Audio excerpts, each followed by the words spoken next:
Howdy, Brook Scholars. Welcome back to Remote Learning with me, Mr. Scott. How are you? Happy Thursday, April 2nd. Here is our reading for today. It's called Howdy, Big Tex. And it's going to be a lot of fun to read. I'm really excited for this one. So yesterday, of course, we read a biography all about Bessie Coleman, and we learned that she was an incredible person who managed to do absolutely incredible things and make her dreams come true. In reading that nonfiction text, we were focused on one of two different types of text features. We talked a lot about the blurb and how important it is to get our brains ready to read new information in nonfiction texts. And we also talked about footnotes. Remember what footnotes are? Yeah, the little numbers that you get beside different words, and then you have to look down at the bottom of the page, the foot, the bottom, the lower part of the page, and it tells you the meaning of the word. Today, we're going to continue to talk about text features, specifically headings and how they can help us. But also, a lot of the work that we're going to do today has to do with change. A big change occurs in this reading, in this text. So we need to make sure that we know what things were like before the change happened, what the change was, and then what was it like after the change took place. There's a lot of thinking that we need to do for this. Let's jump into our reading. Here we go. Howdy, Big Tex. Ask anyone who has been to the Texas State Fair in Dallas, Texas, to tell you what it's like. You might hear stories of the exciting rides, tasty food, and interesting farm animals. One thing you will definitely hear about is Big Tex. He is the giant cowboy who greets people at the front gate. His huge arm waves at visitors as he welcomes them with a cheerful "Howdy!" Here's the caption for this incredible picture of Big Tex. In 2016, Big Tex greeted visitors as they entered the Texas State Fair. So there he is. He is very, very large, isn't he? Goodness gracious. Okay, and he's standing right there in the front. All right. Big Tex in the beginning. Now, in the beginning, let's stop and think about this for just a second here. In the beginning, it's going to tell you what things were like at the start. Then we're going to be looking for the change, and then, of course, what it was like after the change. Let's see what it says. Big Tex in the beginning. Since 1952, children and grown-ups have enjoyed seeing Big Tex. In 1951, the State Fair president bought Big Tex. He thought it would be nice to have a big cowboy as a symbol of Texas at the fair. So, Big Tex was placed at the entrance. The giant cowboy was made out of metal, paper, cardboard, and glue. He stood 52 feet tall. He wore colorful clothing, a huge cowboy hat, and a giant pair of cowboy boots. Thick wires attached to Big Tex's body kept him from falling over. His hand was positioned to look like he was waving to visitors. Big Tex stood tall and smiled. Very nice. By 1953, Big Tex could speak. Words that had been pre-recorded played over speakers while the giant cowboy's mouth moved. As the words played, his mouth moved like a puppet. Open, closed, open, closed. In 1997, Big Tex got a new look. His body was rebuilt with stronger materials, and by 2000, his arm could move. Big Tex waved at visitors as they entered the state fair. New page, new heading, new section. Big Tex gets bigger. So there's lots of changes that have been happening. Let's find out what happens next, though. Unfortunately, in 2012, there was an accident, and Big Tex was destroyed in a fire. Although people were disappointed, a man named R. Eddie Snell realized this was a chance to make a bigger and better Big Tex. Snell's company had built a large dragon and big cowboy boots before, yet he knew the big cowboy would not be an easy job. Snell had big ideas for the new cowboy. The new Big Tex would be taller. He would stand firmly on the ground without wires attached to hold him up. The new Big Tex's face would move and look more like a real cowboy. He would also have fingers that move and point. Overall, the new Big Tex would be more lifelike. Good term there, lifelike. Snell's company wanted the new Big Tex to surprise people at the fair, so the company worked secretly for 10 months. The workers were not allowed to tell anyone what they were building. In fact, they used a secret code for big techs in emails and on the phone. They called him fried chicken. Drawings of the designs were also labeled fried chicken. This way, the workers could keep the big cowboy a secret until he was finished. Snell's workers found a new way to make Big Tex's face. A soft, light material called styrofoam was used. It could be carved easily into the shape of a face. Then, thin layers of other soft materials were placed on top. This way, the mouth could move almost like a person's mouth. The workers were careful to use materials that would not burn easily. It was important to avoid another fire. At last, Big Tex was finished. His steel frame body was taken to a clothing factory. There, hundreds of yards of fabric were used to make his clothes.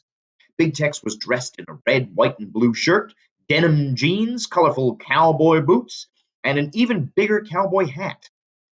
It was time to take Big Tex to his place at the fairgrounds. A large crane and several workers set him in place. He stood behind white curtains, and on September 26, 2013, the curtains were dropped. At last, everyone could see the new Big Tex. Now, every fall, Big Tex greets visitors to the state fair with a smile, a nod, and a wink. He points the way to fun attractions. Snell is happy with the work his team did to build Big Tex. I know we won't please everybody, Snell says, but I think future generations will love this Tex. Based on the public's response, Big Tex is a big hit in Texas. There you have it. What a cool story. Now, I told you there was a big change. Did you spot it? Well, let's go back. We're going to stop and think about all of the information that we got. So let's see, we're in Dallas, Texas. We're at the Texas State Fair, and we're dealing with a kind of a mascot of sorts, Big Tex. There he is. And Big Tex is there to greet people as they come into the state fair, and he's kind of pointing the way and kind of welcoming everyone to the state fair. Very nice. So let's see. It happened back in 1952. The president bought Big Tex because he thought that would be a nice symbol for the Texas State Fair, and it was he was put near the entrance. And it was 52 feet tall, and in 1953 he could talk. His mouth opened, open and closed, but it wasn't looking very lifelike. Wasn't looking very realistic. So we got a new look, and by 2000, his arm could move, and his body was rebuilt a little bit. All right, now Big Tex gets bigger. This is the section where we had a big change. In 2012, 2012, Big Tex was destroyed in a fire, and it seems as though people that used to go to the state fair in Dallas were really disappointed by this, of course. But then a man came along, R. Eddie Snell, and Snell decided that he and his company could actually rebuild Big Tex. So they added some really cool features. First of all, they had to make sure that when they were building it, that it was kept a secret, right? So they used the code name, fried chicken, which was interesting. And so they made designs first, right? They had to draw it, had to design the new Big Tex, and they had to start building it. And they made it out of special materials that were not going to be able to burn easily. So they didn't want to have another fire. So it took 10 months. It took a very long time. Workers finally got it ready, and then after it was built, they had to take it to, what did it say, a clothing factory, and then they made clothes for Big Tex. Lots and lots of it, hundreds of yards of fabric. Wow, were put.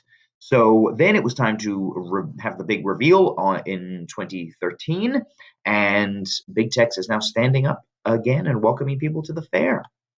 Snell said, "I know we won't please everybody, but I think people will actually learn to love this Big Tex."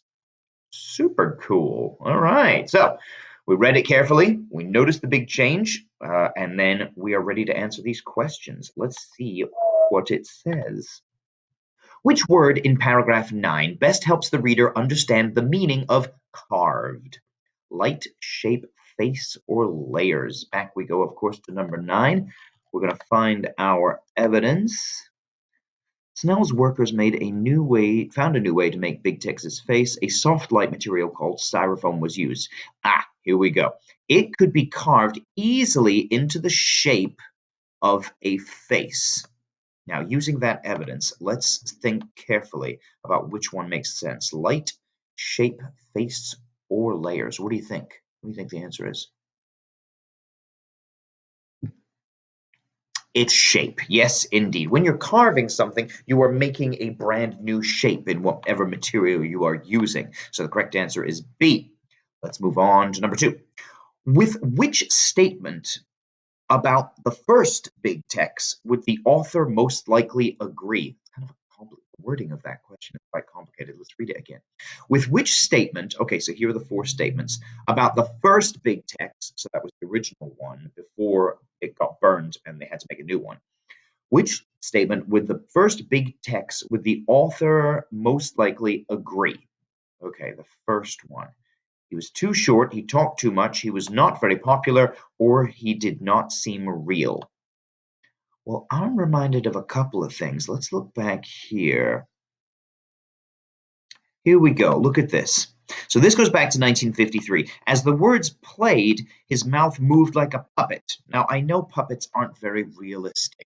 They're fun. I love puppets and puppetry, yeah, but they don't really look very lifelike. And I think later on we get that word. Taller. Let's see where we got here. I'm checking. Easy jump. Here we go. Overall, the new big text would be more lifelike. All right, I think that's the evidence that we can use down here for question two. He was too short. He talked too much. He was not very popular. He did not seem real. What do you think is the right answer? Which one?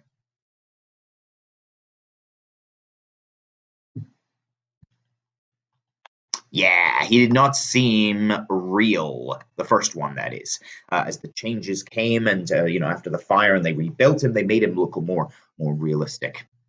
Now, big question. Look at this. Holy mackerel. Question three. What is the best summary of the selection? Now, this is where all of that wonderful work that we did stopping and thinking comes into play.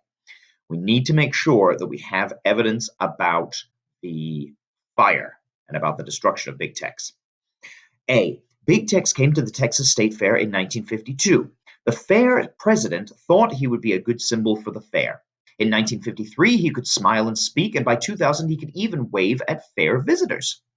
Big Tex is a very large cowboy that is not real but looks like he is. He can talk, wave, smile, and point the way for people at the fair. A man named Snell decided to build a new Big Tex for the fair. C. Anyone who goes to the Texas State Fair can describe Big Tex. Big Tex first became a symbol of the fair in 1952. He could smile and his mouth could move so he could talk.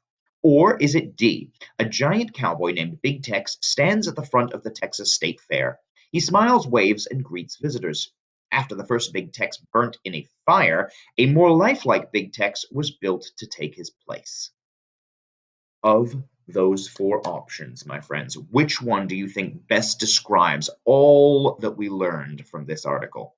What do you think? Yes, it is D. You are absolutely right. And why is it D? Right here. After a Big Tex burned in a fire, a more lifelike Big Tex was built in its place. That is a very, very important part of this argument, of this article, and we need to make sure that that is in the summary. Well done. Let's see now. Which idea from the selection is supported by the photograph? Big Tex has a special area where he stands at the fair. Big Tex can wink at visitors as he welcomes them. Big Tex can move more now than in the past. Or D, Big Tex has been around for more than 50 years. Well, let's go on back and take a look at this photograph. Think about what we're seeing here. In 2016, Big Tex greeted visitors as they entered the Texas State Fair. Hmm. Well, there he is. Think about where he is. I'm seeing the Ferris wheel just behind this dude's head over here. Hi, dude. Have fun at the fair. Okay, so which one is it? A, B, C, or D?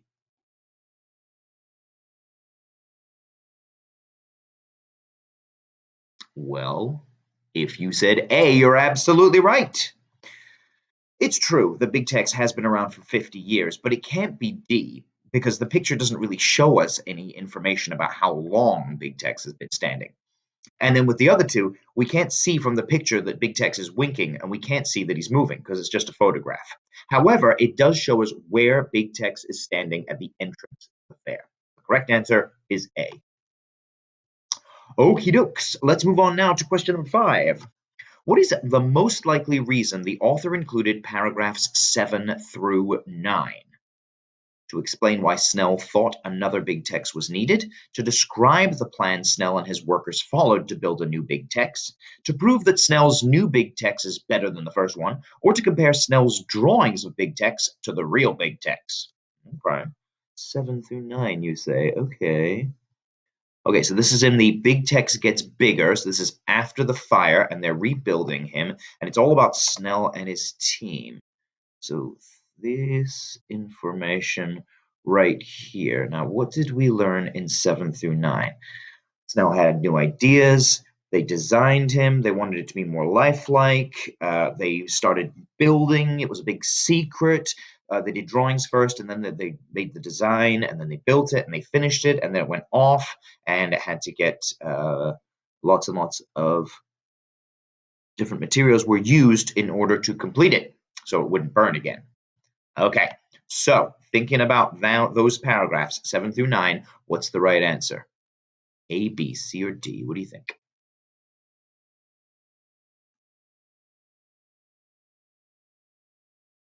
Yes, it is B. It's all about the plan. It's all about the plan that they followed to make the new big decks. All right. Which text feature is in the selection best helps the reader understand where to find details about the first big text? Now, again, we're talking about a change here. And so, first is the first thing that happened way back in the beginning, long before it was burned in the fire. So which of these text features would be the most helpful to find details about the first big text? Is it the title of the selection, the caption of the photograph, the section title Big Text in the Beginning, or the section title Big Text Gets Bigger? Well, I'm remembering that all the information about big text before the fire came right here in this section, big text in the beginning. And I think the word beginning and the word first can help us to understand that the only right answer has got to be C.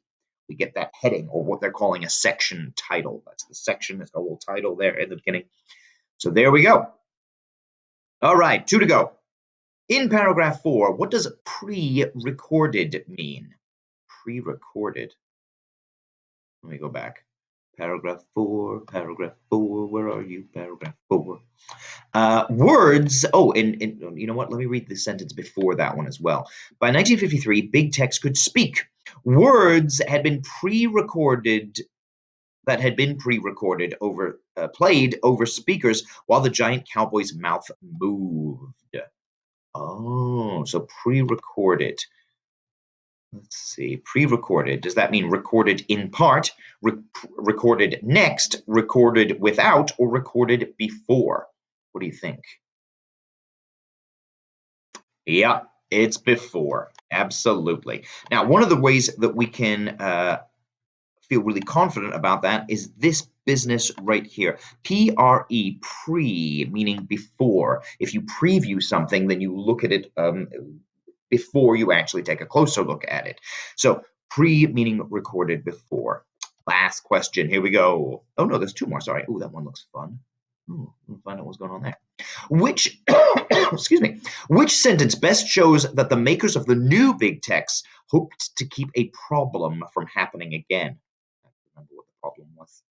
Big problem for the first big text. Yeah. Overall, the new big text would be more lifelike. In fact, they used a secret code for big text in emails and on the phone. The workers were careful to use materials that would not burn easily, or his steel frame body was taken to a clothing factory. What do you think? Yeah, all about that fire. Didn't want it to burn easily again. And that is the evidence that we need. The answer is the evidence. So, right there. Now, let's get on to this one. Read the diagram. Cause blank something. One of the answers is going to go in here. And that cause leads to this effect. First this, then that. Snell's workers sent emails about fried chicken.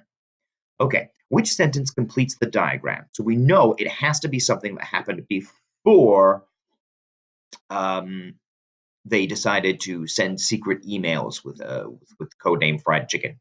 Snell's workers got hungry from working so much. Snell's workers wanted to keep their work secret from others. Snell's workers wanted to surprise Snell, or Snell's workers helped plan new foods for the fair. What do you think? Yeah, they wanted it to be a secret, and that's why they came up with the code name Fried Chicken. Nice work, everybody. Wow, big text. Oh, big stretch there. Fantastic. Okay, so we've learned that it's very, very important when reading nonfiction that if there's a big change in whatever's happening in the text, you need to make sure that you are including that when you stop and think about it. Fantastic. All right, friends. Well, I hope you have a wonderful rest of your day. I'll be back here tomorrow with a poem. We haven't done a poem yet, I don't think. No. So that's going to be exciting. Look forward to seeing you then. All right. Take care of yourselves. Be good. Be happy. From me, Mr. Scott, the ultimate champion. Bye bye.